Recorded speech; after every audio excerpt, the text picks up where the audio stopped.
लेकिन किसी के सामने चर्चा नहीं किया।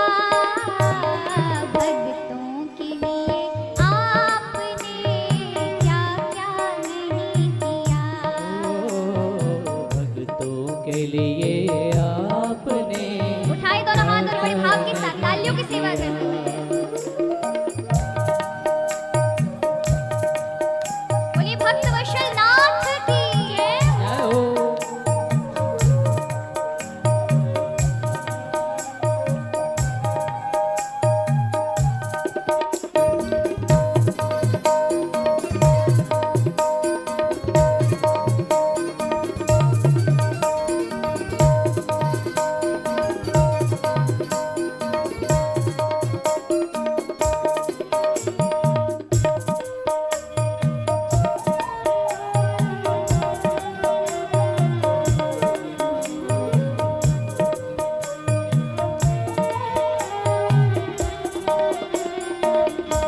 प्रभु कितने दयालु हैं। आपकी सहायता कर देंगे ना तो पता भी नहीं बताएंगे कि भैया धन्यवाद देने के लिए आ जाएगा। लेकिन संसार का कोई भी काम करने के लिए आपको आवश्यकता पड़ जाए और आप किसी की मदद लेने जाओ ना तो याद रखिए एक ना एक दिन वक्त आने पर आपको जता देंगे, आपको बता देंगे, कहीं ना कहीं उसके बारे में कहेंगे कि तुम हमारे काम नहीं आई। एक दिन जब तुम पे बिगड़ी थी हमने बनाया था। लेकिन भगवान ऐसे नहीं है, इसलिए भक्त कहते हैं करते हो भूल जाते हो ऐसे दयालु हो। करते हो भूल जाते हो ऐसे दयालु हो। करते हो भूल जाते हो ऐसे दयालु हो। करते हो भूल जाते हो ऐसे दयालु हो। है कौन जिस पे आपने काम जिस पे आपने है कौन जिस पे आपने है कौन जिस पे आपने कृपा नहीं किया। भक्तों के लिए आपने क्या क्या नहीं किया। भक्तों के लिए आपने क्या क्या नहीं किया।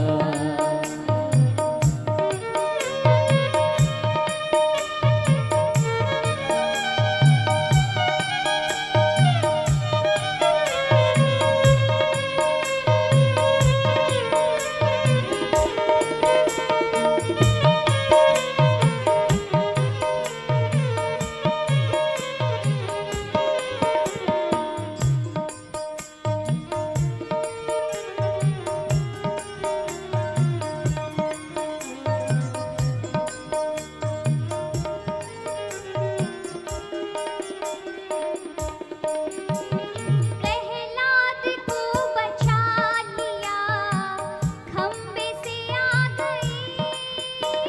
प्रहलाद को बचा लिया हम खंबे से आ गए।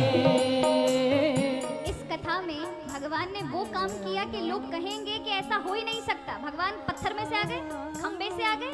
भगवान इसमें बताते हैं दो चीजें। पहला कि ये मत सोचना कि मैं जीवित चीजों में ही हूँ, चलते फिरते मानवों में और जीवों में मिलूंगा। नहीं, चेतन में भी हूँ तो जड़ में भी मिलूंगा। यानी जो जड़ वस्तु है जिसमें कहीं कोई जीवन दिखाई नहीं पड़ता वहां भी मैं हूँ। और आज का विज्ञान भी तो यही कहता है, जो भी मैटर भी दिखाई पड़ता है उसका फॉर्म भी एनर्जी में है। वो एनर्जी ही मैटर बन जाती है और मैटर ही एनर्जी बन जाता है। जो भी कुछ दिख रहा है जड़ और चेतन में वो सब एनर्जी ऊर्जा ही है। जो आपको जड़ भी दिखाई पड़ रही है उस ठोस वस्तु के अंदर भी ऊर्जा है। और यही चीजें कथाएं बता रही हैं कि हर एक चीज में भगवान मिलेंगे, जड़ में भी तो चेतन में भी। इसलिए कहा प्रहलाद को बचा लिया खंबे से आ गए। प्रहलाद को बचा लिया खंबे से आ गए। है कौन जिस पे आपने है कौन जिस पे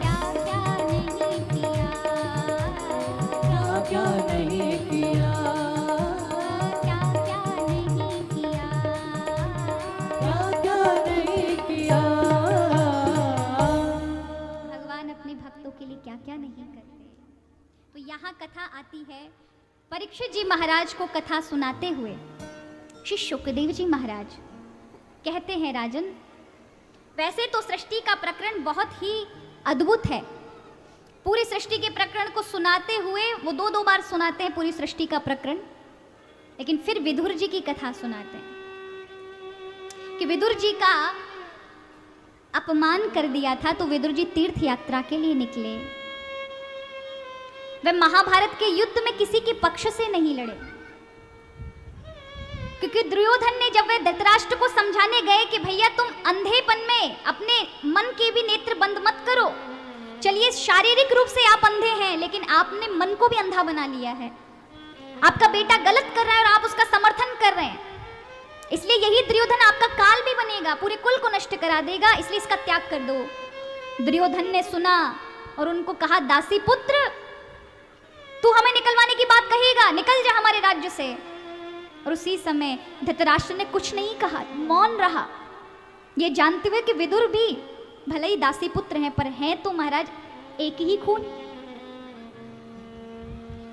आखिरकार विदुर जी निकल जाते हैं। उसी समय भगवान शांति दूत बनकर के पांडवों की ओर से युद्ध ना हो ऐसा सूचना लेकर आते हैं। विदुर जी को पता चलती है, सभा में गुप्त रूप से वहां पर प्रजाजनों के बीच में खड़े थे और दुर्योधन ने भगवान की बात को स्वीकार नहीं किया। प्रभु ने कहा कि ठीक है राज्य मत दो, 5 गांव ही दे दो, 5 गांव में ही संतुष्ट होकर रह लेंगे, लेकिन बात नहीं मानी। तो अंत में कहा कि युद्ध ही अब सब कुछ है, तो अब युद्ध ही होगा। यहां दुर्योधन भगवान को लालच देने के लिए, प्रभाव में डालने के लिए बहुत बड़े बड़े सुंदर सुंदर भोजन बनवाता है और प्रभु से कहता है द्वारिकाधीश तुमने ऐसे सुंदर भोजन नहीं किए होंगे, मैंने न जाने कहां कहां से पाकशाला बनाने वाले, भोजन बनाने वाले ऐसे सुंदर हलवाइयों को बुलाया है, तुमने अपने जीवन में भी ऐसे भोजन नहीं किए होंगे, चलो करते हैं भोजन। भगवान कृष्ण कहते देखो भोजन 3 ही प्रकार से किया जाता है। पहला, खाने वाले में, खिलाने वाले में भाव होना चाहिए, सो तुम्हारे अंदर मुझे दिखाई नहीं पड़ता। दूसरा, सामने वाले के अंदर भूख होनी चाहिए, तो मुझे भूख है नहीं। और तीसरा, जो खिला रहा है वो प्रभावशाली होना चाहिए, उसके प्रभाव में आकर खाना चाहिए। अब कोई मंत्री जी बुला रहे हो आपको दावत पे महाराज भोजन पे, तो लोग जाते हैं, अरे मंत्री जी बुला रहे हैं और ये तो बड़े सम्मान की बात है, और सांसद बुला रहे हैं और फलाने विधायक जी बुला रहे हैं और ये बड़ा व्यक्ति बुला रहा है, तो इसमें बड़ा समाज में सम्मान बढ़ेगा मेरा, तो मेरे पे प्रभाव जमने वाला नहीं है तुम्हारा। ऐसा कहा और कहा कि फिर इस हस्तिनापुर में आप किसके यहाँ भोजन करेंगे, कौन आपको भोजन कराएगा, आप द्वारिका से भूखे चले आ रहे हैं, अरे मेरे यहाँ खा लो, ये बार बार मौका नहीं मिलेगा। भगवान ने कहा अवसर की तलाश मैं नहीं करता, मुझे तो विदुर जी ने निमंत्रण दिया है, तो मैं विदुर काका के यहाँ खाऊंगा। दुर्योधन कहता है उस विदुर के यहाँ जहाँ जिसके पास अन्न के लिए एक दाना नहीं है, उसे राज्य से निकाल दिया, वो आपको क्या भोजन कराएगा। भगवान ने कहा काका ने निमंत्रण दिया है तो कोई व्यवस्था भी की होगी, हमें काका पर विश्वास है।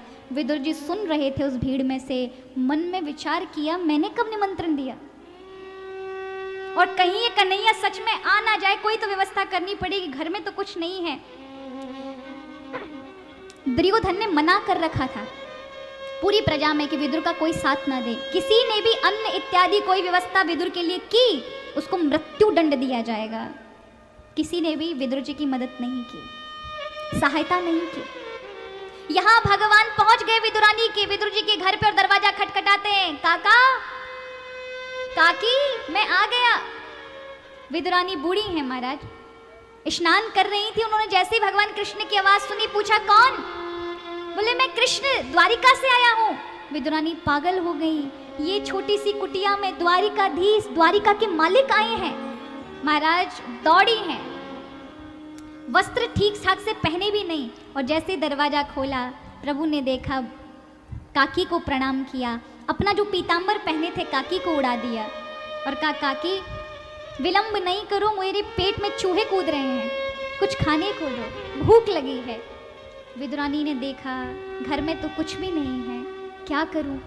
2-4 दिनों के जो प्रसादी में चढ़े हुए केले थे ना महाराज, वो दौड़कर लेकर आई। अब वो केले कैसे थे? पिलपिले हो रहे थे महाराज, उन पे छिलके भी काले काले और गहरे दाग वाले हो गए। बिठा दिया भगवान को मारा उल्टे पटे पर, याद ही नहीं है बुद्धि। क्या होता है, कभी आप ज्यादा प्रसन्न होते हैं, बहुत खुश होते हैं, तो उल्टे उल्टे काम भी करने लग जाते हैं। कोई मेहमान आ जाए, खासकर माताओं में होता है, कोई इनके पियर से व्यक्ति आ जाए और आपको इनको ज्यादा प्रसन्नता और वो चाय बना रही है तो चीनी डालना भूल जाएंगे। कई बार ऐसे काम कर देंगे जो उनको समझ नहीं आएगा कि करा है कि नहीं किया है। कई बार बहुत खुशी मिल जाए तो कई बार भाई अंदर आएंगे, बाहर जाएंगे, कई चीजों में समझ ही नहीं पड़ेगी क्या करें। ये अत्यधिक प्रसन्नता के समय होता है। कभी आपके जीवन में कभी कोई ऐसी प्रसन्नता आई हो और तब आपके दिमाग ने साथ ना दिया हो, तो आप जो काम करने जा रहे हैं वो भूल गए और फिर सोचें बार बार आकर के मैं किस लिए गया था, किस लिए गया था। ये खुशी में होता है या फिर अत्यधिक ज्यादा दुख में होता है। तो ऐसी स्थिति विदुरानी की है। उन्हें समझ नहीं आ रहा, उल्टा पट्टा बिछा दिया। भगवान बैठ गए, काकी भूख लग रही है, दौड़ कर महाराज केला लेकर आई। दुर्योधन ने अपने सैनिक भेजे थे, जाओ विदुर के झोपड़े को घेर लो, कोई बाहर से अंदर सामान लाते हुए दिखे तो मुझे सूचित करना, उसको मृत्युदंड मिलेगा। सारे के सारे सैनिक लग गए कि कोई आए, देखें कैसी व्यवस्था होगी, कौन सामान देने आएगा। यहाँ विदुरानी ने केले के छिलके जैसे ही भगवान ने मांगे दिए। अब वो जो गिरी थी ना, जो भगवान को खिलानी चाहिए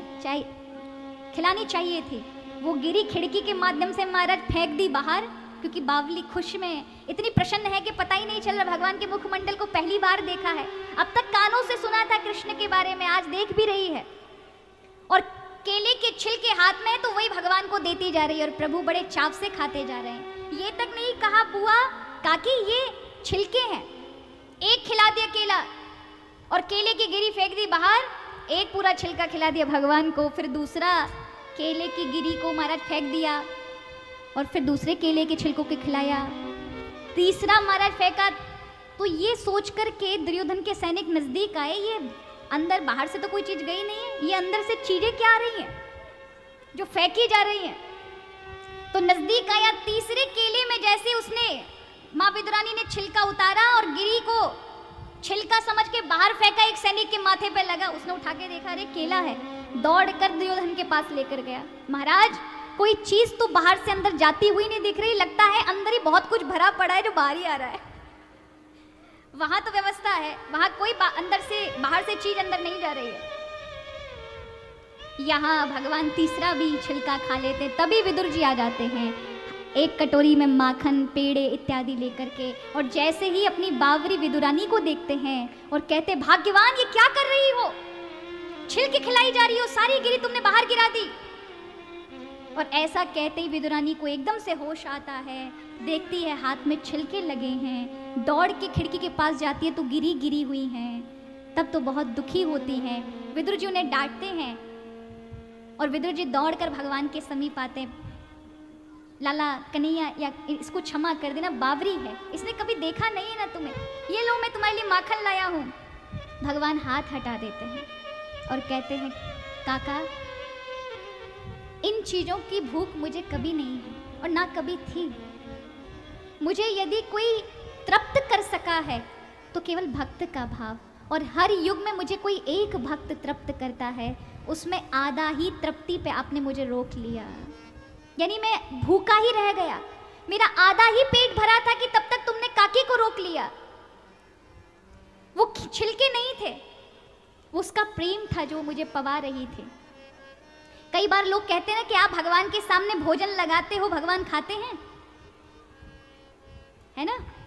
कई बार ऐसे नास्तिक प्रवृत्ति के लोग आपको मिलेंगे जो कहेंगे अरे भगवान को आप भोग लगाएंगे, भगवान तो खाते ही नहीं है।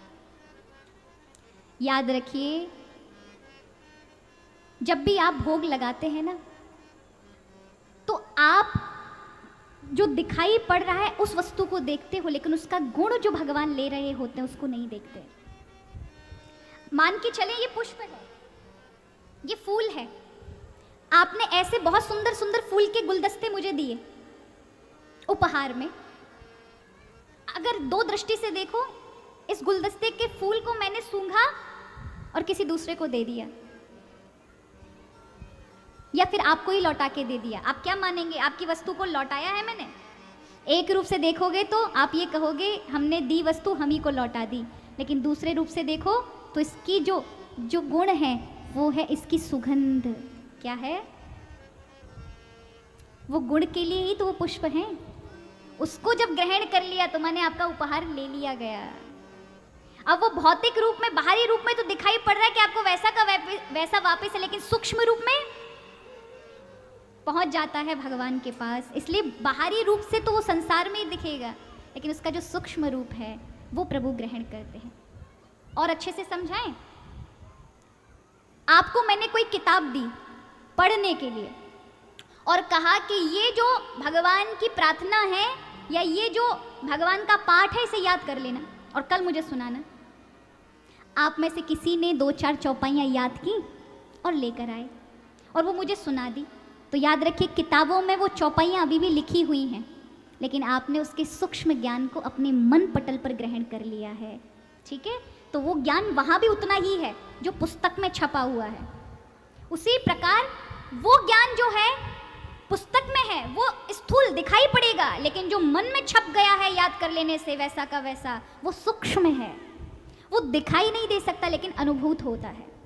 उसी प्रकार भगवत प्रसाद इत्यादि हैं, ये सब चीज़ें दिखाई नहीं देगी भौतिक तल पर, लेकिन जब आप ग्रहण करेंगे तो वही प्रसाद भावना के स्तर पर भगवान तक पहुंचता है। इसलिए भगवान को भोग लगा के ही भोजन करना चाहिए। अगर आप भोग लगा करके सुबह जब भोजन करते हैं और भगवान को बिना लगाए खा लेते हैं तो व्यक्ति अपने जीवन के पाप को खाता है। इसलिए हमारे यहाँ कहा जाता है ना, किसान भी जब खेती से अन्न काट के लेके आता है ना तो उसे 5वां भाग, 5वां हिस्सा धर्म में देना चाहिए, क्योंकि ना जाने उसे कितने सारे कीटाणु इत्यादि जीव हत्या हुई होगी उस अनाज को बनाने के लिए।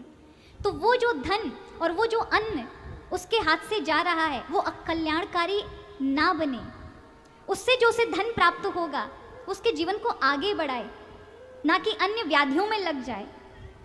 उसी प्रकार सभी के लिए ये नियम है कि आप जब भोजन करो ना तो भोजन के अन्न के अंदर पाप होता है। न जाने कितनी सारी गंदगियों के बीच से, न जाने कितनी सारी जल वर्षा से होकर के निकला है। इसलिए उसमें से अतिथि को भोजन कराएं, गैया को रोटी डालें या फिर भगवान को भोजन कराएं, यानी ठाकुर जी को थाली लगाएं। आजकल तो लगाम ही महाराज चीनी के साथ है। कई लोग तो महाराज एक रोटी रख देंगे और उस पर रख देंगे शक्कर और चीनी रख के भगवान के सामने लगा देंगे, लो भगवान जी पाओ, और खुद हमारा रसमलाई उड़ा रहे, खुद 4-4 सब्जियां उड़ा रहे और भगवान के साथ ऐसा व्यवहार। भगवान भी कहेंगे, क्योंकि हमारी भक्ति ऐसी है ना कि अगर हमारे पास 5 मिनट का समय है तो सिर्फ भोजन की थाली 5 मिनट तक लगी है, और 5 मिनट का समय नहीं है तो 2 मिनट में उठा ली। और कई बार हमारे पास पूरा समय है तो 1-1 घंटे तक भगवान का भोजन रखा ही हुआ है। ऐसे थोड़ी ना भक्ति होती है, ऐसे थोड़ी ना ठाकुर जी का प्रसाद लगता है। एक टाइम होता है, इतने से इतने समय तक प्रसाद रखा जाएगा। अगर भोजन कर रहे हैं उससे पहले सबसे पहले थाली भगवान को लगनी चाहिए और उसमें कम से कम आधा घंटा होना चाहिए, 20 मिनट तो कम से कम होने चाहिए भगवान के प्रसादी तक। अभी प्रभु राधा रानी के साथ सोच ही रहे थे, देखो काले क्या आयो, शक्कर और रोटी, चलो किशोरी जी खा लेते हैं। बंसी को रख कर खाने वाले थे, इतने में लेकर हमारा थाली कोई वहां से उठा के ले गए। अब भगवान कहेंगे कल से मूढ़ी नहीं बनाना, सीधे भोजन ही करना है महाराज, कि ये तो शक्कर वाली थाली को भी उठा के ले जाते इतनी जल्दी। ऐसा नहीं होना चाहिए महाराज। भाव निवेदन करें, भावों में ही सब कुछ है। क्या अगर हमारे घर अतिथि आ जाए, मेहमान आ जाए, तो क्या हम चीनी लगा करके भगवान को देंगे? देंगे? तब तो बड़ी बड़ी कटोरियां निकल आती हैं, बढ़िया बढ़िया सामग्री निकल आती है।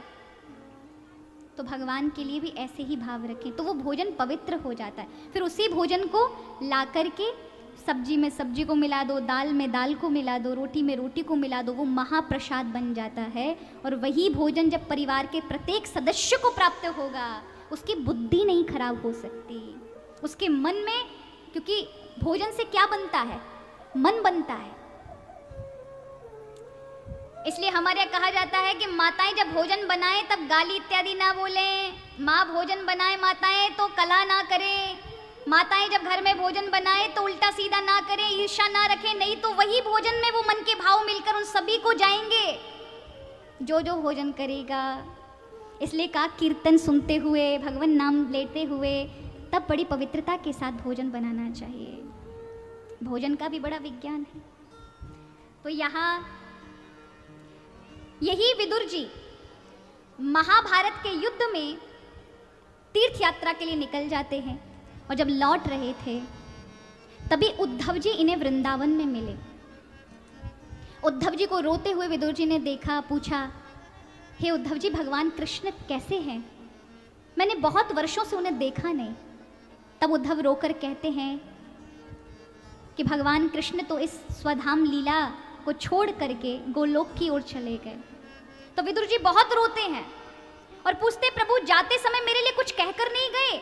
उद्धव जी ने कहा, कहकर तो गए हैं, तो बताओ मुझे मेरे लिए क्या भगवान ने अंतिम संदेश दिया है? कहा, वो संदेश मैं नहीं बता सकता, वो आप हरिद्वार में मैत्रेय ऋषि के पास जाओ, वो तुम्हें बताएंगे। और यहाँ विदुर जी जाते हैं मैत्रेय ऋषि के पास और हरिद्वार में मैत्रेय ऋषि के आश्रम में जाकर के प्रश्न करते हैं, महाराज भगवान ने मेरे लिए क्या संदेश रखा है? क्योंकि उस समय जब भगवान अपनी लीला यात्रा को विराम कर रहे थे, यानी अपने धाम जा रहे थे, तब उन्होंने आखिरी संदेश मेरे लिए भी रखा था कि मेरे विदुर को कहना, देखिए धन्य है वो भक्त जिनको भगवान याद करे।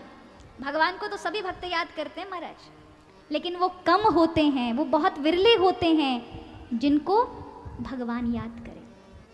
एक बार अयोध्या की नगरी में भगवान राम राज सिंहासन पर बैठे थे। नारद जी आते हैं और प्रभु से पूछते हैं, प्रभु आपके इतने सारे भक्त हैं तो मेरा नंबर कौन से में आता है? राम जी ने एक बड़ी सी डायरी दी और कहा, इसमें देख लो नारद जी तुम कौन से नंबर में आते हो। नारद जी ने देखा, सबसे पहले नंबर पे लिखा था नारद, बड़े बड़े अक्षरों में। बड़े खुश हुए। हनुमान जी जब भरत जी के समीप नारद जी आए, उन्होंने कहा, आपको पता है भगवान की भक्तों की डायरी में सबसे पहला नंबर हमारा है, नारद लिखा है। भरत जी ने और हनुमान जी ने कहा, नारद जी हमारा नंबर देखना कौन से में है। तो नारद जी ने दोबारा भगवान से वो डायरी मांगी और देखा, हमारा सारे पन्ने पलट लिए, कहीं हनुमान जी का और भरत जी का नाम नहीं था। बड़े उदास मन में तो लड्डू फूट रहे थे, हमारा नाम सबसे पहले जो भगवान के इतने नज़दीक है, सेवा करते, उनका नाम ही नहीं है। तो नारद जी आके कहते हैं, देखो उदास मत होना, अभी तुम कच्चे हो, थोड़ा पक जाओ मेरी तरह, तब तुम्हारा नाम भी लिस्ट में आ जाएगा। बोले कौन सी डायरी देख कर आए हो? बोले कितनी डायरी है राम जी के पास? एक ही तो है जो भक्त की है। बोले नहीं नहीं, वो एक जो छोटी सी डायरी है जो भगवान अपने पास रखते हैं। बोले और भी कोई डायरी है? बोले हाँ, क्या तुमने उसमें देखा? बोले उसमें तो नहीं देखा। राम जी के पास जाते हैं, प्रभु वो जो आपके नज़दीक वाली डायरी है ना वो दिखाओ। प्रभु ने कहा कि कोई डायरी नहीं है। नहीं नहीं प्रभु, आपके नज़दीक वाली भी एक और है। तो कहा आप क्या करेंगे, आपने देख लिया ना? नहीं नहीं प्रभु। तो वो ला करके जब राम जी देते हैं ये लोग, तो उसमें दो ही नाम थे, एक हनुमान जी का और एक भरत जी का। नारद जी को कुछ समझ नहीं आया। वो भरत और हनुमान के पास आए और कहते हैं कि ये बताओ, जो भगवान के ये बड़ी वाली डायरी, उसमें बहुत सारे भक्तों में मेरा सबसे ऊपर नंबर है, और ये जो छोटी वाली डायरी भगवान के पास है, इसमें दो ही भक्त हैं। बोले वो जो बड़ी वाली डायरी है ना, वो भक्त हैं जो भगवान को याद करते हैं, और ये वाली डायरी है ना, हम वो भक्त हैं जिन्हें भगवान याद करते हैं। और यही बात जब उन्होंने राम जी से पूछा तो राम जी ने कहा कि हे नारद मुनि, ये वो भक्तों की लिस्ट है, ये वो भक्तों के नाम हैं जो हमेशा मुझ में तल्लीन रहते हैं, मेरा स्मरण करते हैं, उनमें तुम सबसे ऊपर हो। लेकिन जो छोटी डायरी तुम देख कर आए हो, उसमें दो नाम वो हैं जिनको मैं याद करता हूँ, जिनका मैं स्मरण रखता हूँ। तो देखो, भगवान के हृदय में हर कोई जगह नहीं बना पाता, और हमें भगवान तक तो चलना है, लेकिन इतनी जगह बनानी कि भगवान को भी हमारी याद आए। ऐसी मीराबाई थी, ऐसे नरसी थे, ऐसे सूरदास थे, ऐसे असंख्य भक्त थे जिनको भगवान याद करते थे महाराज। तो यहाँ विदुर जी भी उसी श्रेणी में आते हैं कि उस समय जब भगवान जा रहे थे धराधाम से तो उन्होंने विदुर जी के लिए संदेश लिखा। मैत्रेय ऋषि को प्रणाम करके और यहाँ सत्संग आरंभ हुआ। देखिए सत्संग कई प्रकार से होता है, या तो आप किसी आश्रम में जाके सत्संग लो। अब जैसे हमारे ऐसे दिव्य महात्मा महाराज हरि हरानंद जी महाराज, ऐसे सीधे सरल महात्मा तो महाराज हमने नहीं देखे अपने जीवन में। सच कहूँ हमारे भी जीवन में इतने इतने साधु संतों की कथाएं हुई हैं, रात दिन साधु संतों का आमंत्रण होता है और मैं जाती भी हूँ, पर इतना सहज और सरल साधु जो होना चाहिए शास्त्रों में जो कहा गया है वो प्राय देखने को नहीं मिलता। हमारे भैया और हमारे आचार्य जी इत्यादि भी आकर के जब बताते हैं कि सारे समय महाराज जी कभी झाड़ू लगाते हुए मिलते हैं, कभी महाराज कुछ उठाते हुए मिलते हैं, कभी कुछ, और जबकि साधु संतों को जाके देखो महाराज मठों में वो एसी के अंदर बैठ करके और अपने महाराज मंच से कभी बाहर नहीं निकलते। उनके शिष्यों को वो आज्ञा देते हैं। उनके शिष्य ऐसे होते हैं कि वो केवल अपने गुरु की आज्ञा में सारे काम करेंगे, गुरु जी को कुछ नहीं करना पड़ता। पर ये ऐसे पहले हमारा सरल साधु हैं जो खुद ही करते हैं। और एक ही बात कि अगर हम नहीं करेंगे तो फिर हमारे परिकरों को, शिष्यों को कहाँ से ये सब शिक्षा मिलेगी? ये कितनी बड़ी बात है। मेरे पास भी जब जब महात्मा जी आए एक ही बात कहा, और ये सबसे बड़ी बात है, इस बात ने मेरे हृदय को छुआ। उन्होंने एक ही बात कही कि जी आप हमारे गांव वालों को ऐसी कृपा, ऐसा आशीर्वाद दे के जाइएगा कि इनमें खूब धर्म बढ़े ना, इनमें खूब भगवान की भक्ति हो, हमारे पूरे क्षेत्र में ऐसे भक्ति के कार्यक्रम होते रहें, हम रहें ना रहें लेकिन ये भक्ति के कार्यक्रम बंद ना हो, हमारे यहाँ पर सब धर्म के कार्य अच्छे अच्छे चलते रहें। जो दूसरों के हित में सोचे ना वही साधु है, वही साधु। नहीं आज की दुनिया में महाराज कहाँ सोचते हैं। तभी तो कपिल भगवान साधु का परिचय देते हुए अपनी माँ को कहते हैं, माँ साधु कौन है? साधु वो है जो हमेशा शांत है, शांतवा साधवा साधुभूषणा, मैं अनन्येन भावेन, मेरे अलावा अन्य किसी की भावना ना रखे, मेरा ही स्मरण रखे, मेरी ही कथा कहे, मेरा ही नाम लोगों को सुझाए। और उनकी गुरु भक्ति, महाराज जी की गुरु भक्ति भी देखने को मिलती है। महाराज आप लोगों से ही मैंने सुना महाराज जी के लिए जो भी घटना घटी, लेकिन उनका गुरु भक्ति के प्रति जो श्रद्धा है, भाव है, इस आश्रम में भी उन्होंने इस कथा को अपने गुरु भगवान के निमित्त ही गुरु पूर्णिमा पर रखा है। और कहीं ना कहीं आप सभी क्षेत्रवासियों का उनके प्रति सम्मान आदर है कि आप सभी क्षेत्रवासियों ने मिलकर उनका इस सुंदर कार्य में सहयोग भी दिया है। और याद रखें जहाँ ऐसे साधु रहते हैं और ऐसा महात्मा रहता है वहाँ पर प्रभु की कृपा होती है। और आप सबका साधु को क्या चाहिए? आपको क्या लगता है क्या चाहिए साधु को? साधु को सिर्फ एक ही चीज प्रसन्न कर सकती है जो भगवान को करती है, और वो होती है साधु के प्रति सम्मान, साधु के प्रति आदर। और याद रखिए अपने जीवन का सब कुछ साधु लुटा देगा जब किसी को अपने प्रति समर्पित देखता है। और याद रखिए संत के पास सबसे ज्यादा धन इत्यादि इससे कोई मतलब नहीं होता महाराज। धन तो उनके पास भगवान की कृपा से अपने आप पीछे से आता है, लेकिन उनके पास भगवान का भजन का बल होता है और कोई बल नहीं, हरि के नाम का बल। क्योंकि उन्होंने प्रभु के लिए सब कुछ छोड़ा है, उसी के निमित्त छोड़ा है।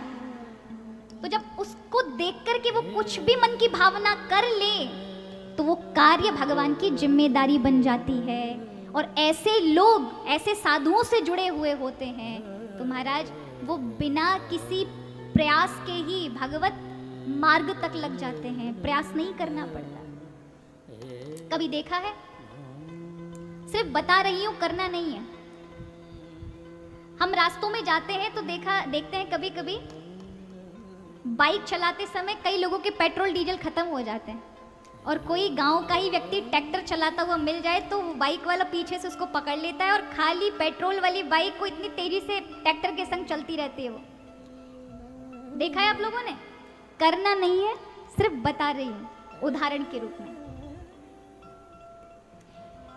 वो इतनी तेज गति से जो ट्रैक्टर चल रहा है और यहाँ इसके बाइक में पेट्रोल नहीं है, लेकिन उसका साथ पकड़ने पर उतनी तेज गति से वो भी रोड पर दौड़ता है। हमने यही चीज झारखंड में, कुछ लोग कोयला लेकर आते हैं साइकिलों पर लगा लगा करके, तो उनके पीछे एक बाइक वाला होता है जो उस गट्ठर पर पीछे से पैर रखा होता है और साइकिल भी महाराज बाइक की तरह इतनी तेज रेस में जा रही होती है। ये कहते किसी योग्य व्यक्ति का साथ मिल जाना। तो आप भी उतनी तेज गति से चलते हैं भक्ति मार्ग में जितनी तेज गति से वो सामने वाला व्यक्ति जा रहा है, केवल उसका संग पा करके। तो ऐसे साधुओं का, ऐसे संतों का, भगवत भक्तों को पहचानो और उनका साथ जोड़ लो। इसलिए भगवान कलयुग में कहते हैं कि मैं अपने भक्तों को बाद में पार करता हूँ, लेकिन मेरे भक्तों से जुड़े हुए लोगों को पहले कृपा करता हूँ। इसलिए भगवान ने गजेंद्र को, हाथी को बाद में बचाया, पहले ग्राह का उद्धार किया। हाथी लड़ पड़ा प्रभु से, प्रभु मैंने पुकारा, आप मेरे लिए आए, लेकिन आपने उद्धार इसका कर दिया। प्रभु ने कहा भक्त यही मेरा स्वभाव है, मेरे भक्त को मैं बाद में बचाता हूँ, लेकिन जो उसकी सेवा में उपस्थित है, जो उसके पैरों को पकड़ा है या उसके समीप है, सबसे पहले उसका ही उद्धार होता है, उस पर मेरी कृपा होती है। तो याद रखिए इस कलयुग में भी सेवा धर्म सबसे बड़ा है। इसलिए कहते भी है ना, मेरा सत्संग 2 क्षण का भी मिल जाए तो भी कृपा है। तो कभी किसी संत के आश्रम में जाकर यदि कथा मिले तो परम भाग्य की बात है। कभी रास्ते में मिल जाए, कभी कोई संत मिल जाए और आप रास्ते में हो तो थोड़ा बहुत का सत्संग कर लो। और कभी कभी स्वयं संत ही आपके घर चला आए और फिर आकर के प्रवचन या कोई सत्संग आपको सुनाए, ये आपका परम सौभाग्य है।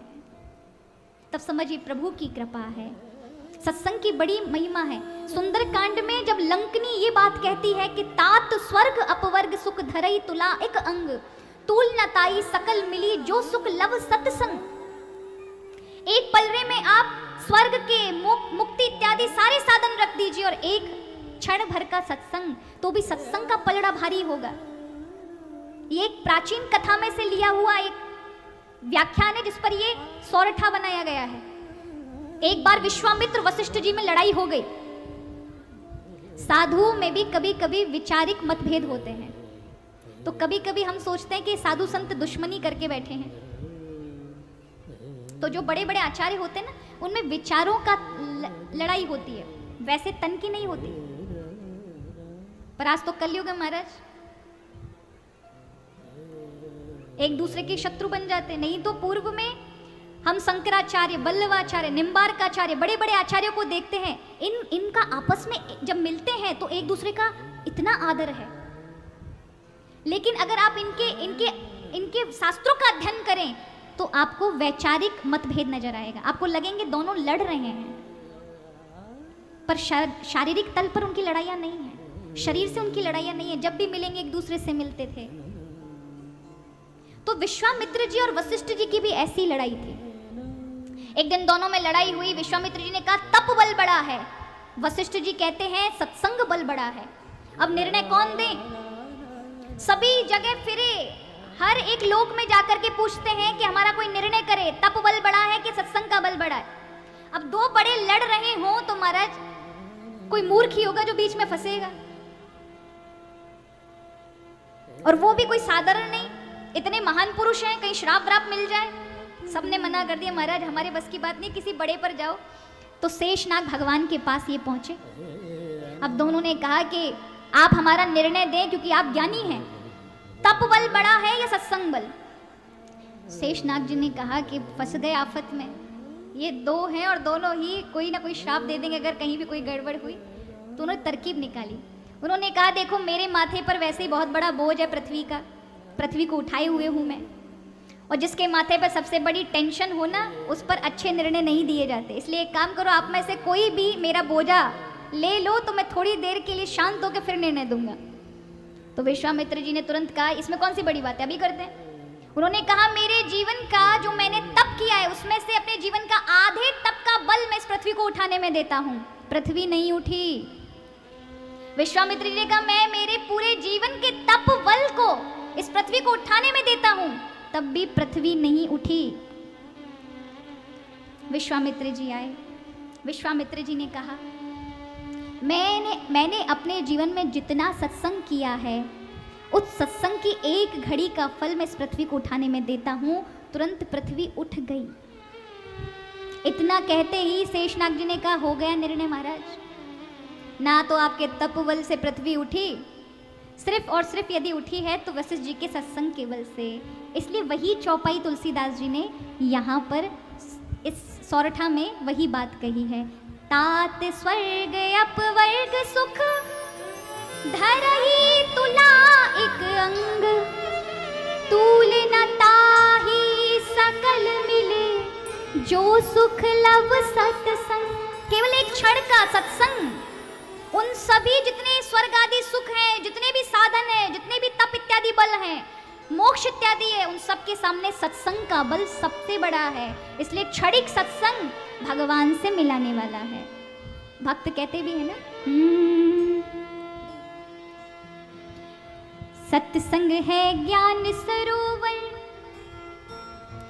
सुखों की खान बंदे, सत्संग से ही मिल जाते सचमुच भगवान बंदे।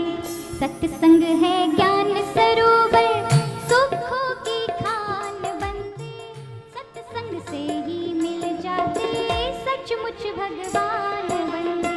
सत्संग है ज्ञान सरोवर, सुखों की खान बंदे, सत्संग है ज्ञान सरोवर, सुखों की खान बंदे, सत्संग से ही मिल जाते सचमुच भगवान बंदे। सत्संग से ही मिल जाते सचमुच भगवान बंदे।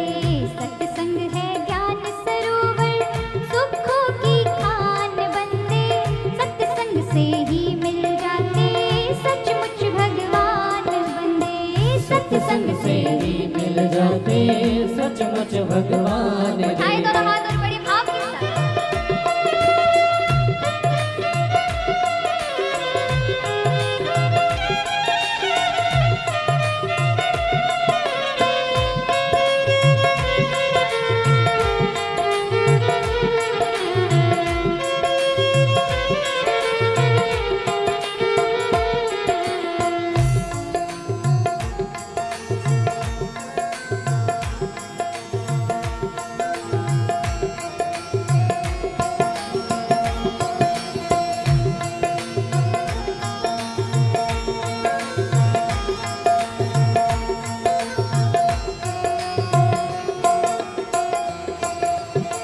सत्संग से होकर जाता मंजिल का रास्ता, सत्संग से होकर जाता मंजिल का रास्ता, सत्संग से होकर जाता मंजिल का रास्ता।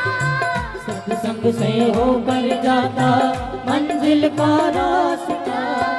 इस मंजिल के राही को जग से क्या वास्ता, इस मंजिल के राही तो जग से क्या वास्ता। सत्संग है बहती गंगा, कर ले स्नान बंदे, सत्संग से ही मिल जाते सचमुच भगवान बंदे। सत्संग है बहती गंगा, कर ले स्नान बंदे, सत्संग से ही मिल जाते सचमुच भगवान रे।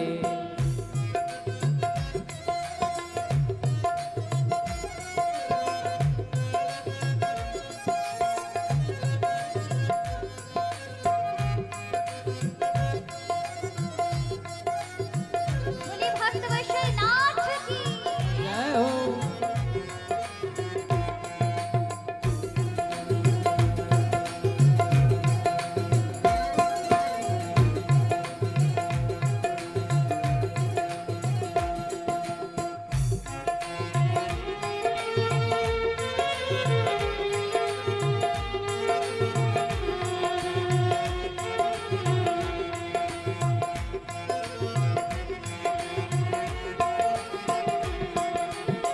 दुर्लभ है जिसको पाना तपबल के जोर से, दुर्लभ है जिसको आना कमल के जोर से, दुर्लभ है जिसको पाना तपबल के जोर से, सब है जिसको पाना कपड़न के जोर से। वो बंधे चले आते सत्संग की डोर से। वो बंधे चले आते सत्संग के डोर से। सत्संग तो मोहन की मुरली की तान बंदे, सत्संग से ही मिल जाते सचमुच भगवान बंदे। सत्संग तो है मोहन की मुरली की तान बंदे, सत्संग से ही मिल जाते सचमुच भगवान बंदे। सत्संग है ज्ञान सरोवर सुखों की खान बंदे, सत्संग है ज्ञान सरोवर दुखों की खान बंदे, सत्संग से ही मिल जाते सचमुच भगवान बंदे। सत्संग से ही मिल जाते सचमुच भगवान रे। सत्संग से ही मिल जाते सचमुच भगवान बंदे। सत्संग से मिल जाते सचमुच भगवान रे। सत्संग से ही मिल जाते सचमुच भगवान बंदे। सत्संग से मिल जाते सचमुच भगवान रे। सत्संग है बहती गंगा कर ले स्नान बंदे, सत्संग से ही मिल जाते सचमुच भगवान बंदे। सत्संग है ज्ञान सरोवर सुखों की खान बंदे, सत्संग से ही मिल जाते सचमुच भगवान। तो सत्संग, एक क्षण भर का सत्संग व्यक्ति का जीवन कल्याणकारी बना देता है, प्रभु से मिलवा देता है। इसलिए कहा भी जाता है ना कि जब प्रभु की कृपा हो रही हो कैसे जाने भगवान की कृपा है। बोले जीवन में कोई संत आ जाए, जीवन में भगवान की कथा आ जाए, जीवन में ऐसे भाव कि भगवान का कोई ऐसा सुंदर भाव सामने आ जाए, कृपा सामने आ जाए, आपके अश्रु निकलने लगे, समझ लीजिए भगवान ने आपके हृदय को छुआ है। इसलिए कहा भी जाता है, वो बड़ा प्यारा सा सुंदर सा भाव है, मेरे मन को छूता है। आंखों से आंसू आए, प्रभु आपको मिलने वाले हैं, प्रभु की नजर आप पर है। कैसे पता चले? बोले ये घटनाएं आपके जीवन में घटेंगी तो भगवान मिलने वाले हैं, भगवान की कृपा आप पर होने वाली है, प्रभु संदेश भेज रहे हैं। आंखों से आंसू आए, दिन रात याद हरि आए, कोई दूजा ना मन को भाए, दर्शन को मन ललचाए, तब इतना समझ लेना अब हरि से मिलन होगा, अब इतना समझ लेना अब हरि से मिलन होगा।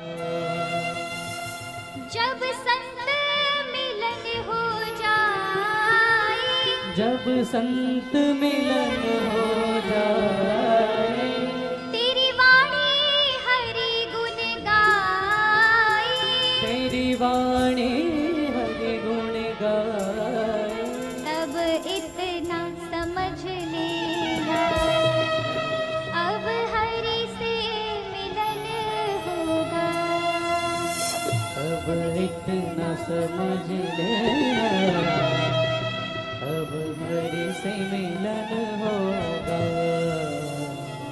यहाँ विदुर जी मित्र ऋषि से प्रश्न करते, महाराज मेरा एक प्रश्न है और वो ये है, व्यक्ति चाहता सुख है लेकिन परिणाम में मिलता उसे दुख है। व्यक्ति चाहता जीवन में अच्छा इसलिए मेहनत करता है, लेकिन वो ना चाहते हुए भी दुखों का शिकार हो जाता है। सुखों को पकड़ के रखे तो भी चले जाते हैं और दुखों को धक्का दें तो भी नहीं जाते। तो ऐसा क्यों है ये संसार, क्यों है? और ये प्रश्न किया है, कहा कि धृतराष्ट्र ने सोचा था कि मेरे बच्चों के पास तो 11 अक्षौहिणी सेना है और पांडवों के पास 5 है, ये तो हार ही गए, और कन्हैया है तो क्या करेगा, वो तो शस्त्र भी नहीं उठाएंगे। तो उसने सोचा मेरे बच्चों की विजयश्री होगी। जब व्यास जी आए और कहने लगे महाभारत युद्ध देखोगे, तुम्हें दिव्य दृष्टि दूं, तो उसको तो पता ही लग रहा था कि नहीं, मैं मेरे बालकों की विजयश्री होगी तो क्या ही मैं युद्ध देखूंगा। तो कहने लगा मुझे तो कोई युद्ध नहीं देखना है तो नहीं चाहिए आपको दिव्य दृष्टि धृतराष्ट्र? व्यास जी पूछते हैं, बोले नहीं चाहिए। पर महाराज एक काम करिए, मेरा जो ये मंत्री है इस संजय को दे दो, जब जरूरत लगी तो हम इससे देख करके समझ लेंगे। क्योंकि उसे ये लग रहा था पहले से कि विजय मिलेगी, लेकिन जो चाहते हैं वो होता नहीं है प्रभु।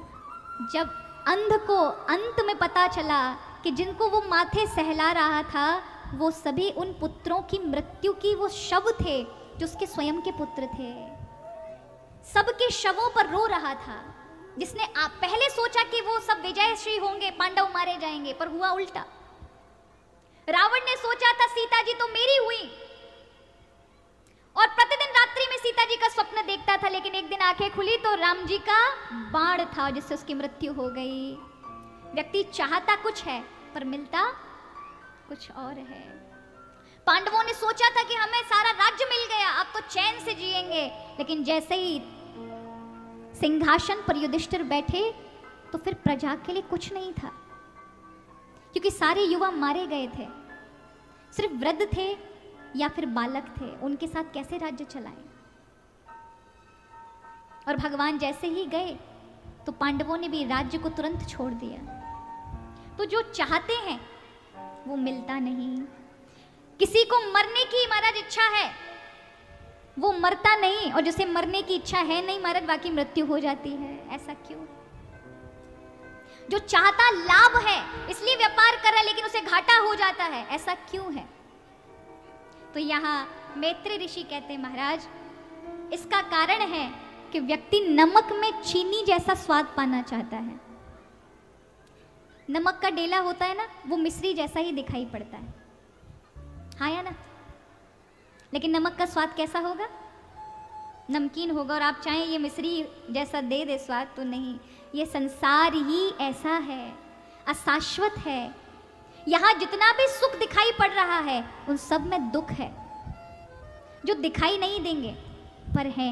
जैसे इस संसार को मृग मरीच का कहा गया है। बहुत ज़्यादा धूप पड़ रही हो तो कभी कभी धूल में ना हमें पानी जैसी हलचल नजर आती है। कभी देखा है? अपने गांव में दिखाई पड़ता है कभी कभी खेतों में, दूर से पानी दिखाई पड़ता है जैसे पानी बह रहा है, सरोवर है, पर सरोवर नहीं होता, वो केवल एक आंखों का भ्रम है। वो तेज की तपन ज्यादा होने के कारण धरती धधक रही होती है और वो हिल रहा होता है। उसी प्रकार दूर से समुद्र सुंदर दिखाई पड़ता है। कभी समुद्र की यात्रा पे जाओगे ना तो दूर से बड़ा नीला नीला सुंदर दिखाई पड़ेगा, लेकिन ज्यादा करीब जाओगे ना महाराज एक झटके में ले जाएगा अंदर, और महाराज आपको सब राम नाम सत्य करके बाहर छोड़ के जाएगा। कईयों को ले जाता है।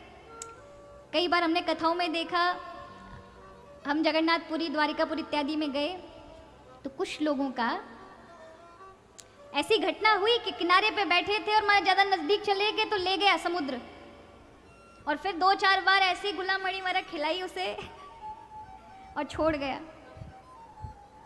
एक तो बुढ़िया माई बच गई और एक माता जी का तो राम नाम सत्य हो गया। पर ये मानना पड़ेगा कि वो मैया भाग्यशाली थी, तीर्थ में गई थी, और देखिए तीर्थ में ही भगवान ने उनको ग्रहण कर लिया। इससे बढ़कर और क्या पुण्य होगा?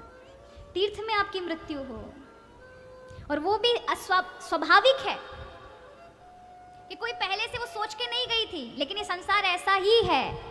यहाँ अगर आपको जो दिखेगा वो होता नहीं है, इसीलिए इसको माया कहा जाता है। जो है नहीं वैसा दिखाए। इसलिए हमारे यहाँ साधु संतों ने कहा संसार की चीजों को उपयोग करो, भगवान ने आपके लिए बनाई है, लेकिन एक डिस्टेंस बना करके, है ना, एक दूरी बनाकर चीजों का उपयोग करो। ज्यादा नजदीक जाने की कोशिश करोगे, ज्यादा चिपकने की कोशिश करोगे, वही चीज आपको फिर दुख देगी। जब तक दूर रहेगी वो चीज तो बहुत सुंदर लगेगी, लेकिन जैसे जैसे करीब जाते जाओगे वैसे वैसे उसकी परत खुलती जाएंगी, और फिर वही आपके दुख का कारण बनेंगे। आप विचार करिएगा, चाहे आपके कोई संबंध हो, कोई व्यक्ति हो, कोई वस्तु हो, जब जब पहली बार आपने देखी होगी उससे जो तुम्हें सुख मिला होगा, वो फिर जितनी करीब आती जाए आती जाए आती जाए महाराज, वो उतना सुख नहीं रहता। यही माया का संसार है। फिर आप किसी नई चीज की ओर देखेंगे, आपका मन फिर उसमें नहीं लगेगा। क्योंकि मन की इच्छाएं प्रतिदिन बदल रही हैं। तो यहाँ कहा ये लोग करते ही ऐसा है, जिसमें सुख देखना चाहिए उस नारायण को तो व्यक्ति भूल जाता, उसकी भक्ति करता ही नहीं, और जिनमें सुख नहीं है उनमें सुख की तलाश करता है। कभी देखा है कुत्ता जो होता है, कहीं उसे हड्डी मिल जाए तो वो एक कोने में बैठ करके हड्डी को चबाता रहेगा ना, और उसी की हड्डी को चबाने से उसके मसूड़े जो होते हैं, मसूड़े उससे रक्त बहता है और उसके अंदर जाता है, उसको लगता है हड्डी में से आ रहा है, पर ऐसा नहीं होता। वो उस हड्डी को और कुचलते कुचलते अपने मसूड़े से मसूड़ों को घायल कर लेता है, लेकिन उसे यही लग रहा होता है इस हड्डी में से ये सब रक्त आ रहा है, ये स्वाद इसी से आ रहा है। वैसा ही हमारा है, हम संसार के सारे विषयों को पकड़ कर सोचते ये हैं कि इसमें से सुख आ रहा है, पर सच ये है कि वो सुख आपके अंदर से है। अन्यथा सुख में रहने के बाद भी व्यक्ति दुखी क्यों है? सब कुछ सुख सुविधाओं के बाद भी व्यक्ति को दुख क्यों सताता है? क्योंकि दुख और सुख बाहर नहीं है, साधनों में नहीं है, आपके मन में है। उदाहरण से समझेंगे, ऐसे समझो, रात को भाइयों के पास 12 बजे फोन आया उनके मित्र का, और मित्र ने कहा कि मैं यहाँ से खेरागढ़ से घुसियाना से निकल रहा हूँ सड़क से, तो भैया मिल सकते हो? तो भाइयों ने कहा हाँ भैया आ जाओ, भोजन अपने यहाँ ही करना। तो कहते नहीं भोजन की जरूरत नहीं, अपने यहाँ ही भोजन बनेगा। और रात्रि को उठकर अपनी देवी जी को उठाते हैं और कहते हैं कि भोजन बना दीजिए। अब देवी जी उठती तो हैं पर कह नहीं सकती, तो पूरे रसोई घर में हल्ला मचाते हैं बर्तनों का, महाराज इतनी तेज बर्तन खटकते हैं।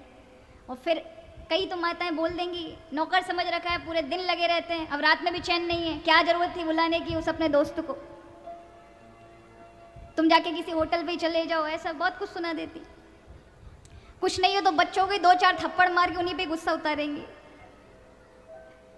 है ना, क्योंकि मन नहीं है लेकिन जबरदस्ती काम करवाया जा रहा है। लेकिन रात के 1 बजे माताजी हमारी बहनें सो रही हों और अचानक से पियर से भाई साहब आ जाएं, क्या होगा? तुरंत उठ जाएंगी, महाराज भैया कहे ना बहन कोई जरूरत नहीं, मैं भोजन पा के, अरे भैया भूखा होगा, इतने दूर तक चलकर तेरा पेट खाली हो गया होगा, खीर मालपुए सब बनेंगे महाराज, बिना क्लेश के, बिना लड़ाई झगड़े के, प्रेम से। क्यों? क्योंकि वहाँ मन है, जिसके लिए बना रहे हैं वो कौन है? अपना है, वहाँ मन जुड़ा है। और जो पति का मित्र था उससे मन नहीं जुड़ा है, इसलिए आपको कष्ट होगा वहाँ। तो आपको क्या लगता है, काम तो आपको यहाँ भी करना पड़ रहा और वहाँ भी करना पड़ रहा था, लेकिन क्योंकि आपका अंतर का मन सुखी नहीं था ना, तो इसलिए आपने वहाँ भी, वो बेचारा तो परेशान भी नहीं कर रहा, फिर भी आपको दुख लगा वहाँ पर। और यहाँ भैया जी आ गए, वो वैसा ही काम यहाँ करना पड़ रहा है, उससे ज़्यादा मेहनत करनी पड़ रही है, लेकिन यहाँ पे आप सुखी हैं। क्यों? वो व्यक्ति आपसे जुड़ा हुआ है। तो सुख कहाँ है? आपके मन के अंदर। आप चाहें तो मन से सुखी हो सकते हो, और आप चाहें तो उन्हीं सुख सुविधाओं में नरक ढूंढ सकते हो, और आप चाहो तो दुखों में भी स्वर्ग ढूंढ सकते हो। ये आपके ऊपर निर्भर है कि आपको करना क्या। कथा में कोई आ जाए, कभी कभी क्या होता है, कई लोग बहुत पहले आ जाते हैं। जैसे अभी मैं कथा में यहाँ पर 12:30 बजे के लगभग आ गई थी, तो मुझे कुछ माताएं आगे वाली ये सामने सब बैठे हुए नजर आए। अब कोई 3 बजे के लगभग पीछे से आगे आने की, घुसने की कोशिश करें महाराज, तो कई बार क्या होता है, लड़ाई झगड़ा हो जाता है, हमारे सामने लड़ पड़ते हैं। तो हम कहते हैं लो आ गया, कलयुग जी ने प्रवेश कर लिया यहाँ पर। तो वैसे उनका अधिकार है, जो सबसे पहले आए हैं वो सबसे पहले बैठे, ये सच है। जो पीछे बाद में आते पीछे ही बैठना चाहिए। तो कई बार क्या होता है, अब सामने वाला बड़ा महाराज वो है कि वो टेढ़ा है, बैठ गया जाकर के, उठे नहीं, चाहे कितना लोग सुना ले आगे पीछे वाले, पर सुनता रहेगा लेकिन उठेगा नहीं। तो जो कथा सुन रहे होते हैं ना, वो 3 घंटे तक उसी पे घुन्नाते रहते। कथा पे तो ध्यान है नहीं महाराज कि काय को आगे बैठ गया, ये पूरे 3 घंटे तक उसी को देखते रहेंगे। अब वो बेचारा, उसको जगह भी मिली है, कहीं कोई दुख भी नहीं दे रहा, अपनी कथा सुन रहा है, लेकिन ये जो काय को आगे बैठ गए, ये वाले जो हैं, ये उसको देखते रहेंगे पूरे 3 घंटे तक, और दुश्मन जैसा लगेगा वो। लेकिन अचानक से आपका कोई 5-10 साल पुरानी सहेली या आपका कोई पुराना मित्र दिख जाए कथा पंडाल में, और आपने देखा अचानक, अरे आ जाओ आ जाओ आ जाओ, जगह है जगह, और 2-4 लोग आंखें फाड़ के देख रहे हो कहाँ जगह है, सब जगह तो भरी हुई है। अरे नहीं नहीं भैया, थोड़ा सा जगह दे देना, मेरा मित्र आया है, थोड़ी सी, बस 5 मिनट की बात है, आ जाओ जगह है। वो कहेगा जगह नहीं है, मैं यहाँ बैठ जाऊँ, नहीं नहीं आ जाओ जगह है जगह। उसका हाथ पकड़ करके करीब आएगा तो खींच के बिठा लेंगे। अब हमारा जगह नहीं है, आधा मित्र जमीन पे बैठा और आधा उसके घुटने पे बैठा है, फिर भी बड़े आनंद के साथ है। क्यों? मित्र बैठा है, मेरा मन का सा काम हो गया। और जबकि वो पहला वाला तो आगे से कोई दुख भी नहीं दे रहा शरीर को, अलग ही बैठा है, लेकिन क्योंकि मन को पसंद नहीं है इसलिए हमारा पूरे 3 घंटे घुर्राते रहेंगे उस पर। और यहाँ पूरे 3 घंटे से पूरे पैर पे बैठा हुआ है, इतना दुख मिल रहा है शरीर को, लेकिन फिर भी खुश है। क्यों? क्योंकि मन जुड़ा है। तो व्यक्ति किससे दुखी है और सुखी है? मन से। मन ही मिलावत राम से और मन ही करात फजीत। यहाँ पर आगे कथा सृष्टि प्रकरण की बताते हैं कि किस प्रकार से भगवान ने सोचा कि अब सृष्टि में विस्तार होना चाहिए। अब एक से मैं बहु हो जाऊं, एकोयाम बहुश्याम, तो एक से अनेक होने के लिए प्रभु ने सृष्टि चक्र को आगे बढ़ाया। भगवान के नाभि से कमल और कमल से ब्रह्मा जी की उत्पत्ति हुई। ब्रह्मा जी की जो सृष्टि हुई वो दशवमेध प्रकृति के द्वारा हुई, 10 प्रकार से। तो यहाँ ब्रह्मा जी ने सबसे पहले तप किया और 10,000 तपस्या करने के बाद भगवान ने उनको दर्शन दिए और उन्हें सबसे पहले ज्ञान कराया। इसी को चतुर्श्लोकी भागवत कहते हैं। यही नारायण भगवान ने यही भागवत ब्रह्मा जी को सुनाई है, इसीलिए भागवत जो है भगवान की वाणी है। अहमेवाश्मेवाग्रे नान्यद यद सद सद परम पश्चादहं यदि तक्षयो अवसिष्येत् सोऽस्म्यहम् ऋतयर्थं यत् प्रतीयेत् न प्रतीयेत् चात्मनि तद् विद्यात्मनो माया यथा अभाषो यथा तमः यथा महान्ति भूतानि भूतासुच्चावचिष्वनु प्रविष्टान्यप्रविष्टानि तथा तेषु न तेष्वहम् एतावदेव जिज्ञासु तत्त्वजिज्ञासु न आत्मनः अन्वयं व्यतिरेकाभ्यां यतशात सर्वत्र सर्वदा। पहले में भगवान ने संसार के साथ उनका क्या संबंध है ये बताया। अहमे वाष्मे वाग्रे, हर एक जगह पर मैं समाया हुआ हूँ।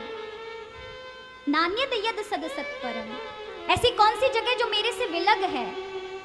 फिर माया का रूप बताया और फिर सृष्टि के साथ जो भगवान का तारतम्य संबंध है वो बताया।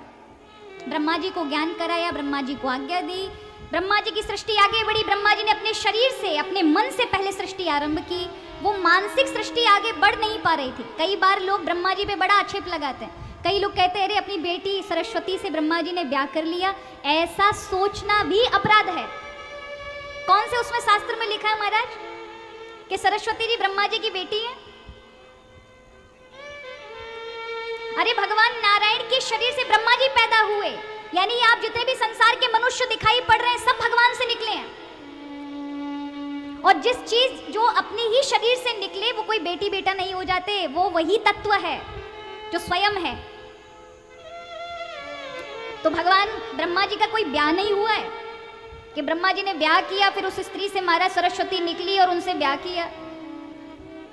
सरस्वती जी के साथ उनका नाम जोड़ा जाता है एकाद 2 पुराण के अंतर्गत, लेकिन वो सावित्री के द्वारा कहा जाता है। सरस्वती ब्रह्मा जी के मुख से निकली है, वाणी से।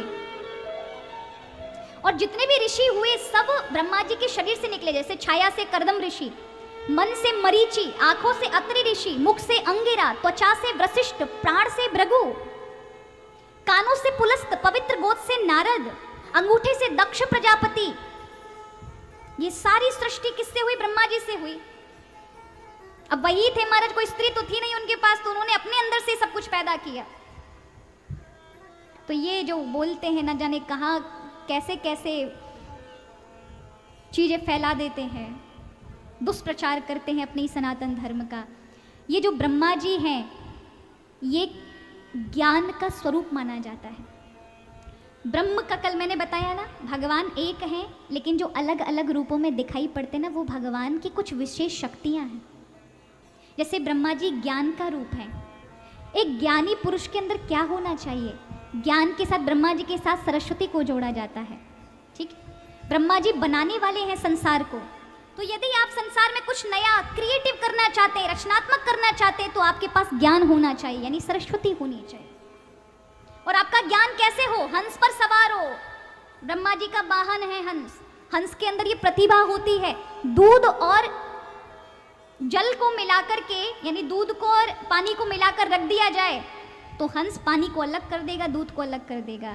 यानी आपके अंदर ये ज्ञान की क्षमता होनी चाहिए कि आपके लिए सही ज्ञान क्या है और सही दिशा कौन सी नहीं है, इसमें तुम अंतर कर सको। ये तुम्हारी बुद्धि इतनी प्रज्ञावान होनी चाहिए, इतनी विवेकपूर्ण समझदार होनी चाहिए। तो ये बुद्धि के प्रतीक है। और बुद्धि में क्या क्या गुण होना चाहिए? वो ब्रह्मा जी से, सरस्वती से सीखना चाहिए। पर लोग सीखना तो दूर की बात महाराज, तरह तरह की गलत चीजें जोड़ देते हैं भगवान के साथ, प्रभु को भी नहीं छोड़ते। आप देखिए भगवान विष्णु के साथ लक्ष्मी जी क्यों हैं? भगवान पालन होगा, कैसे साधु संतों का भोजन व्यवस्था होगी, कैसे सदा व्रत चलेंगे, कैसे पुण्य कार्य होंगे, वो व्यवस्था बनाने के लिए धन की आवश्यकता तो वहां भी पड़ेगी। तो जो भी कुछ व्यवस्था संभालेंगे वहां धन और लक्ष्मी भी 8 प्रकार की होती है। राज्य लक्ष्मी, संतान लक्ष्मी, वैभव लक्ष्मी, ऐश्वर्य लक्ष्मी। तो जब पालन करो, कुछ व्यवस्था संभालने की जिम्मेदारी आए, तो वहां चीजों में धन की आवश्यकता पड़ती है। घर को भी चलाओगे तो धन की जरूरत नहीं पड़ेगी। एक कथा भी कराओगे तो भी धन की जरूरत पड़ेगी। एक प्रसाद भी बांटोगे तो भी आपको दुकान से लाना ही पड़ेगा। हर एक व्यवस्था में धन जुड़ा है। इसलिए विष्णु भगवान के साथ लक्ष्मी है। भगवान शिव के साथ गौरी क्यों है? मां पार्वती क्यों है? भगवान शिव क्या करते हैं? संहार करते हैं। संहार का मतलब अंत मत समझ लेना। संहार का मतलब है एक चीज को दूसरी चीज में परिवर्तित कर देना। कोई व्यक्ति मरा है, यहां आपको दिखाई पड़ा, उसका अंत हो गया, लेकिन अब उसको किसी नए जीवन में डालना है, ये भगवान शिव का काम है। उसको बदलाव करना। लोगों ने गलत उसको दे दिया विनाश। विनाश नहीं भगवान शिव का काम, रूपांतरण करना।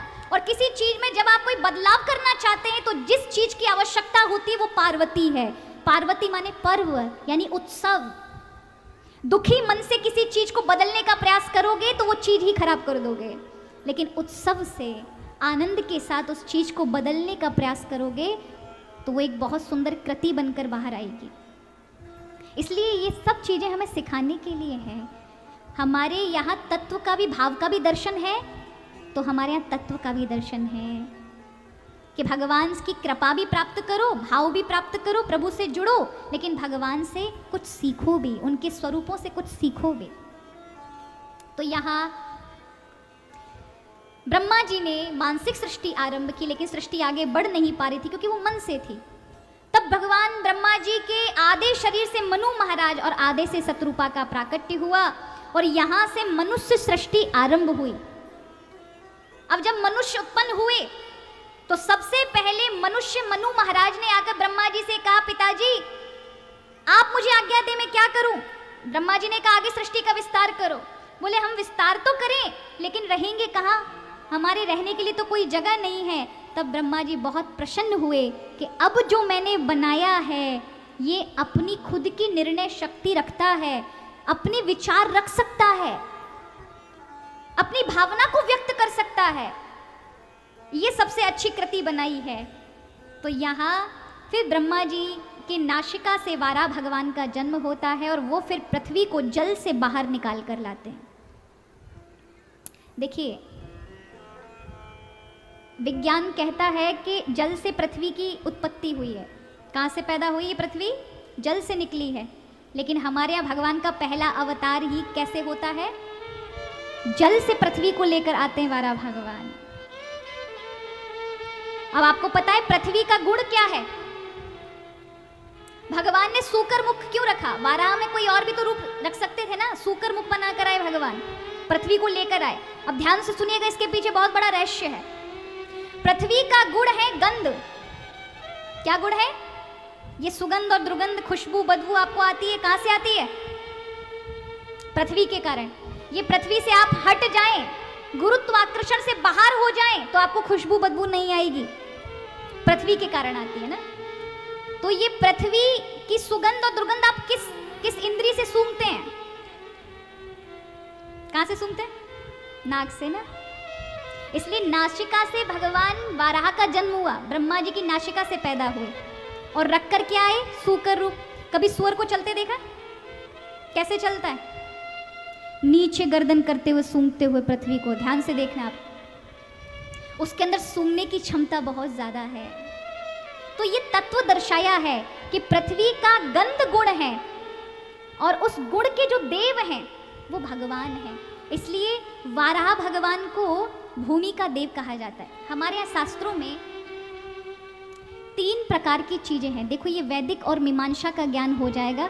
थोड़ा सा मैं ये कहूँगी समझने में कठिन होगा, लेकिन अगर आप थोड़ा सा बुद्धि लगाएंगे तो पक्का समझ जाएंगे। हमारे यहाँ आदिभूत, आदि आत्मा और आदि देव, इन 3 प्रकार से ही पूरी सृष्टि को माना जाता है। समझने का प्रयास करना तो आपको समझ आएगा। फिर आपको सब समझ आएगा कि देवता क्यों बने हैं, है ना, ये संसार ऐसा क्यों है और हम कौन हैं। ये 3 वस्तुओं से ही वेद समझाता है। आदिभूत, आदि आत्मा और आदि देव। ऐसे समझो, ये आंख है, ये पुष्प है, ये पुष्प है, ये दिखाई पड़ रहा है। ये पुष्प हो गया आदिभूत, यानी क्योंकि ये प्रकृति से बना है। अब इसको जो देख रहा है वो कौन है? अब कान से तो नहीं देखोगे ना, मुख से नहीं देखोगे, किससे दिखाई पड़ रहा है? आंख से। तो आंख क्या हो गया? अध्यात्म, जो देख रहा है। लेकिन इस आंख को देखने की भी जो शक्ति दे रहा है वो आदि देव है। वो शक्ति कौन दे रहा है? सूर्य भगवान। कौन दे रहा है? और सूर्यदेव ना दे तो नहीं देख पाएंगे महाराज। सूर्य के प्रकाश से ही सब देख पा रहे हो। इसीलिए हमारे सूर्य भगवान को अर्घ दिया जाता है। वो एक आंखों के लिए, आंखों की रोशनी को बढ़ाने के लिए भी बहुत बड़ा व्यायाम है। अर्घ देते समय गायत्री मंत्र का एक लंबी श्वास में बोलना और फिर जल को छोड़ते हुए उस जल की धारा में से सूर्य का दर्शन करने वाले की आंखें कभी खराब नहीं हो सकती, कभी चश्मे नहीं चढ़ सकते उनको। इसलिए जो संत 200, 150 वर्ष जीते थे, उनकी आंखें वृद्धावस्था में भी कमजोर नहीं पड़ती थी, क्योंकि वो अर्घ इस प्रकार से डालते थे। हम तो महाराज जाते लोटा भर के कब डाल दियो पता ही नहीं चलता। न तो सूर्य को देखना, नंगी आंखों से कभी सूर्य को नहीं देखना चाहिए। वो आप उसी समय देख सकते हैं जब जल आप डालें, तब जल की धारा में से सूर्य को देखेंगे तो उससे त्राटक होता है और उससे प्रकाश मिलता है। आदित्य हृदय स्तोत्रम का पाठ करने वाले को कमजोर आंखें भी फिर से रोशनी वाली हो जाती हैं। इसलिए ये सूर्य देवता आंखों को रोशनी देते हैं, इसलिए वो आदि देव। तो आदिभूत जो देख रहा है, आध्यात्म, और जो देखने की शक्ति दे रहा है, जो देव है, वो सूर्य है, इसलिए वो आदि देव। इस प्रकार से पूरा संसार चलता है। तो पृथ्वी है आदिभूत और पृथ्वी की जो शक्ति है, सुगंध, वो है अध्यात्म और उसके देव हैं भगवान वाराह, इसलिए आदिदेव। तो ये इस प्रकार से वराह भगवान ने स्वरूप धारण किया, पृथ्वी को बाहर लाए, मनु महाराज को सौंपा। और जो सबसे पहला नगर बसाया गया वो कौन सा नगर था? इस पृथ्वी पर पहला नगर वो था अयोध्या नगरी। क्या थी? इसलिए अयोध्या की महिमा सबसे ज्यादा है, क्योंकि वो प्राचीनतम ऐतिहासिक नगरी है जहां मनु महाराज ने सबसे पहली राजधानी बसाई। इसलिए भगवान श्री राम ने अपने पुत्रों को और भरत इत्यादि, लक्ष्मण इत्यादि शत्रुघ्न के पुत्रों को अलग अलग राज्य दिया, लेकिन अयोध्या का राजा बजरंग बली को बनाया महाराज, हनुमान जी को, क्योंकि वो राजधानी, और राजधानी पे जो बैठेगा शासन उसी का माना जाता है। तो उसी प्रकार हनुमान जी हमारे शासक हैं महाराज। इसलिए भक्त कहते भी है ना, चलो बड़े भाव के साथ हनुमान जी को प्रणाम करेंगे। उसके उपरांत आज हम ध्रुव जी के चरित्र पर भी जाएंगे, तो थोड़ा सा दर्शन करते हुए बड़े भाव के साथ बोलो वीर बजरंग बाला की, अंजनी के लाला की।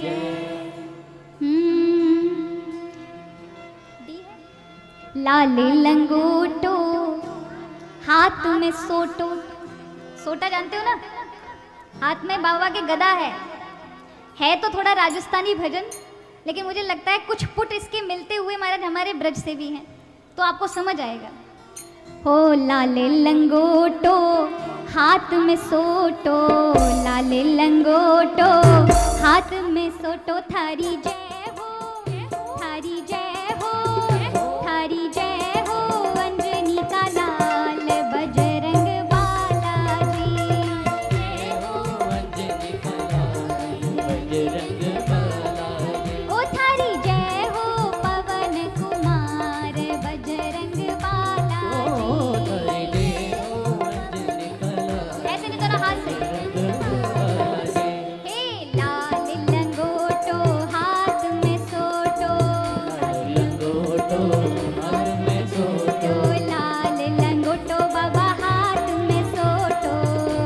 लंगोटो हाथ में सोटो। ओ थारी जय हो, थारी जय हो, थारी जय हो पवन कुमार बजरंग बालाजी। जय हो पवन कुमार बजरंग बालाजी।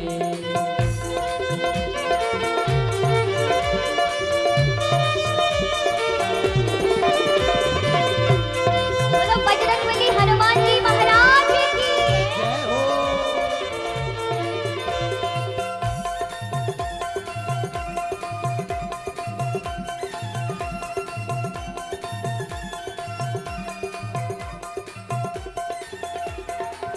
ध्वजा नारियल चूरमो, बाबा को क्या क्या पसंद है? बोले महाराज अगर कोई काम अटक जाए आपका तो बाबा के दरबार जाकर कह दो बाबा हम आप पर रोट चढ़ाएंगे। क्या चढ़ाएंगे? तो फिर आप जाकर के जाएं, जब आपका कार्य बन जाए तो फिर बाबा को महाराज बड़े बड़े रोट होते हैं ना, साधु संत पाते हैं, वो बना करके टिक्कड़ सेक करके और फिर महाराज खूब घी लगा करके उसका चूरमा बनाओ और फिर वो बांटो। तो ध्वजा नारियल चूरमा ये बाबा को पसंद है, और जो रोट बोलते हैं चूरमा बोलते हैं महाराज बाबा बजरंगबली उनके कार्य कर देते हैं। ये नहीं कि उन्हें लालच है चूरमे से, नहीं, उनको प्रसन्नता होती है, ये प्रसाद मेरे भक्तों में बटे।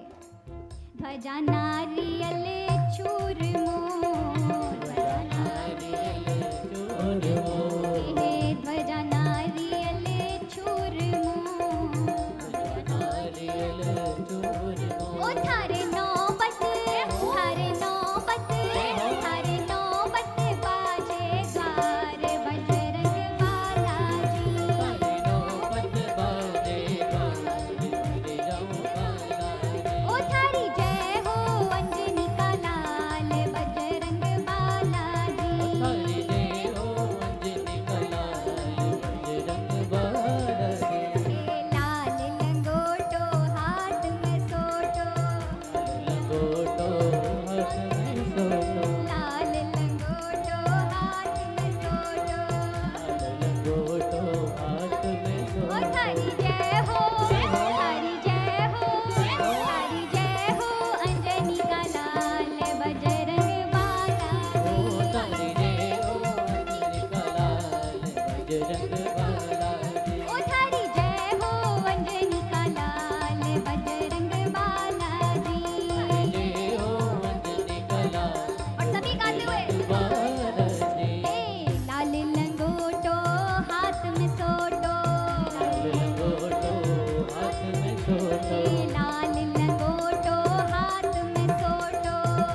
लंगोटो हाथ में सोटो। थारी जय हो, थारी जय हो, थारी जय हो अंजनी का लाल बजरंग बालाजी। अंजनी का लाल बजरंग बालाजी। ओ थारी जय हो अंजनी का लाल बजरंग बालाजी। थारी जय हो अंजनी का लाल बजरंग बालाजी। के बजरंग बालाजी, बजरंग बालाजी, बजरंग बालाजी। ओ बजरंग बालाजी। बोलो अंजनी सुत हनुमान की जय, पवन पुत्र हनुमान की जय, बजरंग बाला की जय। जय